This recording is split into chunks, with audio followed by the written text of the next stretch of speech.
যারা আগামী নির্বাচনকে বয়কট করার চেষ্টা করবে তারা জাতীয় রাজনীতি থেকে মাইনাস হয়ে যাবে। আসন্ন জাতীয় নির্বাচনকে ঘিরে নতুন করে তীব্র উত্তেজনার সৃষ্টি হয়েছে। মহাসমাবেশ থেকে শুরু করে বিভিন্ন মঞ্চে নেতারা দিচ্ছেন কঠোর হুঁশিয়ারি। বিএনপি স্পষ্ট জানিয়ে দিয়েছে তারা পিআর পদ্ধতিতে নির্বাচন মেনে নেবে না। বিপরীতে ইসলামিক দলগুলো ধীর অবস্থান থেকে চাচ্ছে নির্বাচন হতে হবে পিআর পদ্ধতিতেই। যারা নির্বাচন বানচালের চেষ্টা কিংবা বয়কট করবে জাতীয় রাজনীতি থেকে তারা মাইনাস হয়ে যাবে। আসন্ন জাতীয় নির্বাচন নিয়ে বিভ্রান্তকর বক্তব্য থেকে বিরত থাকার আহ্বান জানিয়েছেন বিএনপির জাতীয় স্থায়ী কমিটির সদস্য সালাউদ্দিন আহমদ। 14 আগস্ট এক প্রেস ব্রিফিংয়ে এসব কথা বলেন তিনি।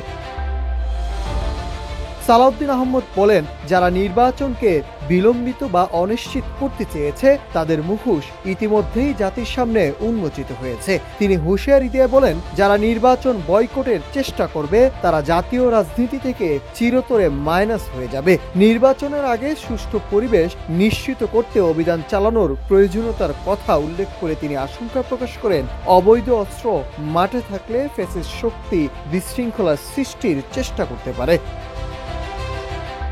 এছাড়াও আসন্ন জাতীয় নির্বাচন নিয়ে বিভ্রান্তকর বক্তব্য থেকে বিরত থাকার আহ্বান জানিয়ে তিনি বলেন, নির্বাচন নিয়ে রাজনৈতিক দলগুলোর যে সংশয় তার জবাব সরকারের কাছেই রয়েছে। তাছাড়া গুলশানের চাঁদাবাজির ঘটনায় অন্তর্বর্তী সরকারের কোনো উপদেষ্টা জড়িত আছে কিনা তা স্পষ্ট করে জাতির সামনে উপস্থাপন করার আহ্বান জানান সালাউদ্দিন আহমদ। গুলশান কাণ্ডের যদি এই ঘটনায় সঠিক তদন্ত না হয় তবে উপদেষ্টাদের ভূমিকা নিয়েও আরো প্রশ্ন উঠবে। তিনি এ বিষয়ে দ্রুত ও বিস্তারিত তদন্তের দাবি জানান।